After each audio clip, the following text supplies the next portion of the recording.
Jose TV Production.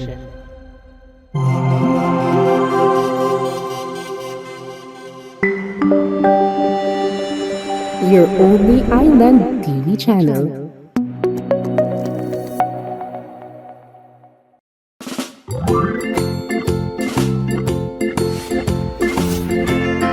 Assalamualaikum, buenos dias, Happy Isabela. Rayhana Albani ang inyong host, kung saan nagbibida kung gaano ka-cool ang agriculture. Ito ang Agri-Cool Show. Nung nakaraang episode natin, nasaksihan ang paglahok ng Isabeleños sa tree planting bilang paggunita ng taunang Earth Day. Nalaman rin natin ang kahalagahan ng pagtatanim ng mga puno, ang pakikilahok sa Earth Day, at higit sa lahat kung saan nga ba nagsimula ang Earth Day.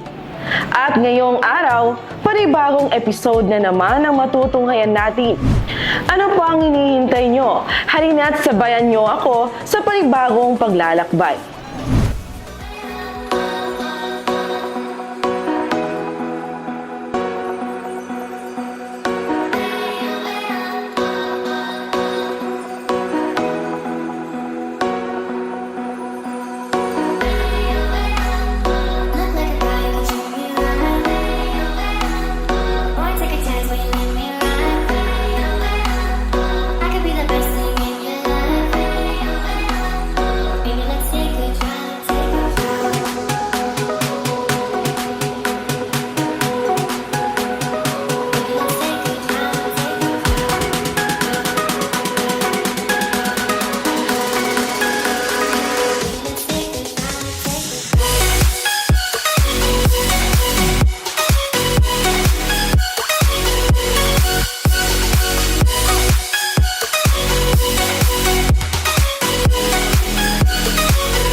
Sa isang nagkakaisang pagsisikap laban sa malnutrisyon at pag-aaksaya ng pagkain, nagtipon-tipon ang National Nutrition Council Region 9, Arnon Science CSO Network Kids Zoo Farm at pamahalaang lungsod ng Isabela para sa regional na paglulunsad ng Arnon Gardenator bilang bahagi ng 2024 National Nutrition Month Celebration.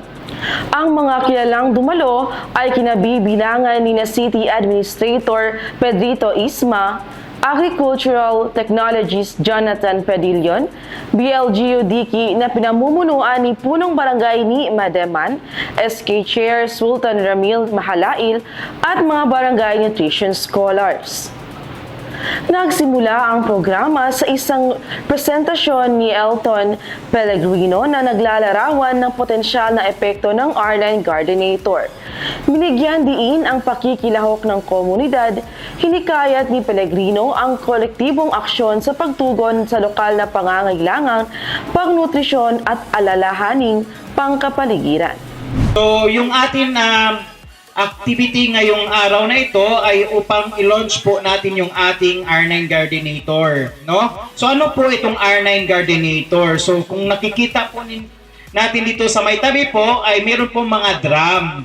Okay po, ang atin pong R9 Gardenator po ay isang flagship project po ng ating civil society network ng ating Scaling Up Nutrition dito po sa ating region, no? So ano po itong Scaling Up Nutrition? So, ang Scaling Up Nutrition po ay isang movement po ng maraming bansa po na kung saan po ay nakikita po nila ang kahalagahan ng pagtugon natin sa problema sa malnutrisyon. Kasi nga po, hindi po kailangan po na matugunan lamang ng isang bansa, no? Ang problema natin sa malnutrisyon. Kasi ang problema natin sa malnutrisyon ay kagaya ng COVID-19. Ito po ay isang pandemic, no? Isang pandemya na kung saan po ay hindi basta-basta mabakunahan po ang isang tao na kagaya po ng COVID-19. Kung maturukan po tayo ay pwede po tayong hindi po mahawa ng COVID-19. No? Pero po ang ating malnutrition po ay isang problema po na hindi basta-basta po na nakukuha natin sa bakuna lamang na pwede siya may prevent po natin. Kaya po kailangan na kailangan po natin na magtulong-tulong po tayong lahat upang matugunan ito at saka makamit natin ang mithiin natin na talagang mawala na ito sa ating lipunan. Okay, so ang ating R9 Gardenator po pala ay tinatawag nating a drum that beats a sound of hope against malnutrition. So ang beat po ay dalawa po ang kahulugan. Pag sinasabi natin na beat, ito ay isang tunog or isang pamamaraan upang malabanan ang isang bagay. Kaya po, ang ating drum na ito ay isang bagay po na kumakalaban po sa ating problema sa malnutrition. So, bakit po ito tinatawag na a drum that beats a sound of hope against malnutrition? Kasi po, kung nakikita po natin ay gumagamit po siya ng isang drum. No? So, kung saan po ay pwede po nating taniman ng iba't ibang mga klase ng gulay at saka pwede din po na maitanim natin ang iba't ibang klase ng mga mumuntiin na mga puno, no, na kung saan po ay pwede makapagbigay sa atin ng bunga or prutas, no, kagaya ng mga talong, mga kamatis. Ito po ay kumbaga po isang gulay pero isa po siyang klase sa prutas po, no, na pwede natin magiging gulay po. Ang convenor ng R9 CSN Network at co-founder ng Kids Zoo Farm na si Monchini Hinay ay nag-elaborate sa Food Loop Project. Ang proyektong ito ay naglalayong isara ang agwat sa pagitan ng produksyon ng pagkain at pamamahala ng basura sa pamamagitan ng Gardenator. So, ito yung Gardenator, no? So, meron tayo dito 2-in-1 na role ng Gardenator. Pwedeng mag-grow ng gulay, pwede ding magtapon ng nabubulok na basura para maging fertilizer ng gulay. So, ang ginagawa natin ay nilalagyan natin siya ng lupa sa loob. Ito ay pre-mixed garden soil. So, may halo siya na garden soil, na rice hull, and then yung gilid, meron tayong mga butas dito sa Gardenator or pocket holes kung saan pwede tayong magtanim ng iba't ibang klaseng gulay. So, kung makikita nyo, may 4 na layers yung Gardenator. Each layer mayroong 5 butas. So, bali by 20 holes sa isang Gardenator. And then sa gitna, meron po tayong composter kung saan dito natin itatapon yung nabubulok na basura. So yung mga gulay, itatanim lang natin dito sa mga bulsa, no? Pwedeng itusok lang kung mga alugbati or kung meron kayong mga gulay kagaya ng mga pechay, pwedeng itanim natin kangkong, yan. Kahit na anong klaseng gulay, leafy vegetables, pwede natin itanim dito sa gilid. Kasama na pati mga tanglad, mga dulaw, no? Pati mga sangig, bawing, no? Pwede natin ilagay dito. Dito sa taas, pwede din tayong magtanim ng mga namumunga na gulay. So yung mga namumunga na gulay, kagaya ng sili, talong, okra, ampalaya, lahat dito yan sa taas. Pwede nating itanim dito sa taas yung mga namumungang gulay. And then, para maging mataba yung gulay, lagyan lang natin siya palagi ng nabubulok na basura dito.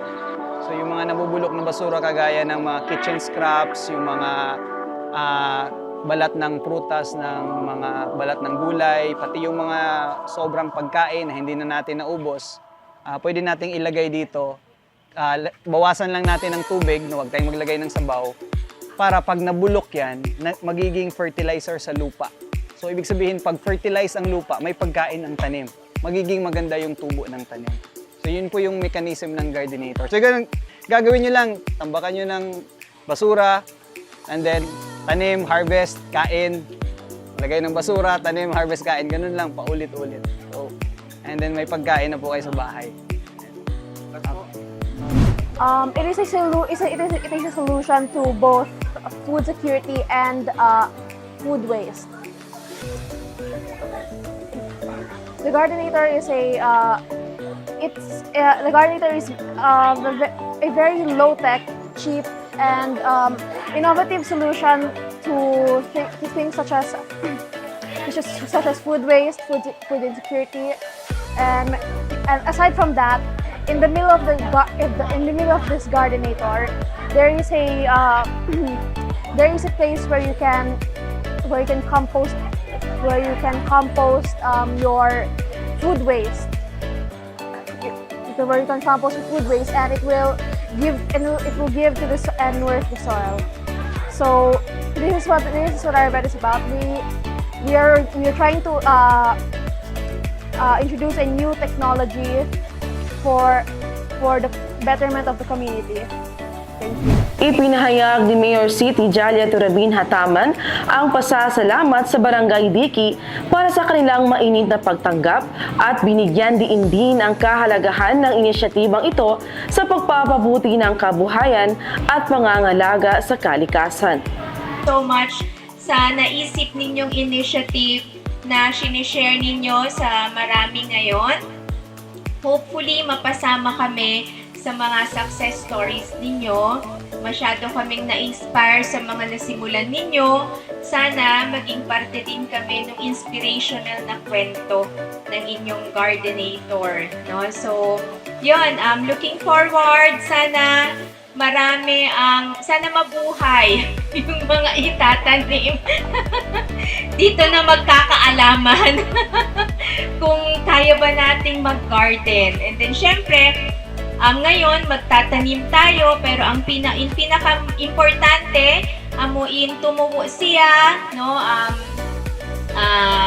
Mausaltan nyo siya, di na kita nyo suway mamisayul, maka-save na kita nyo, sin, sin, hipamitan nyo sayul, kapamitan nyo na bukas, no? Ipan maduwain gasto-gasto. So, amo yato in kamatauran, no? Magpusaha, sin, ubus sin, hipami, pagkaon, na ini diretsyo na, no? Ini magtrabaho kita nyo, mag-garden, magtanom-tanom kita nyo, makatipid kita nyo, no? Pisan ini tiyutain mausaha, at least sure kita nyo sinin mga sayul-sayutan nyo, sa dakuman kita nyo magpuso, sa dakuman kita nyo mag-harvest, inshallah. So yun ho, thank you to the, City Nutrition Office, and kasama na rin ang Population Office. So thank you po, and let's start planting.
Pagtatapos ng episode natin, ang paglulunsad ng R9 Gardenator ang nagbigay ng bagong pag-asa at inspirasyon sa komunidad ng Barangay Diki. Sama-samang pagsusumikap ng National Nutrition Council Region 9, R9 CSO Network Kids to Farm at pamahalaang lungsod ng Isabela ay nagpapatunay na ang pagkakaisa at pagkilos ay susi pagresolba ng mga isyu sa malnutrisyon at pag-aaksaya ng pagkain. Sa pamamagitan ng inisyatibang ito, bawat isa sa atin ay may pagkakataong mag-ambag sa pagbuo ng isang mas malusog at mas matatag na komunidad. Hanggang sa susunod na kabanata, patuloy tayong magkaisa para sa maliwanag na kinabukasan. Muli ito ang show kung gaano kakulang agriculture. Ito ang Agri-Cool Show. Bye!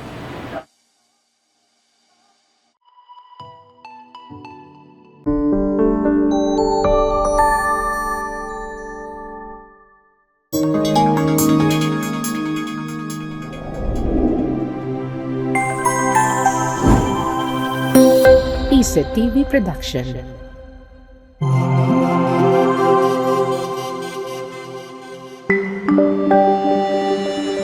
Your only island TV channel.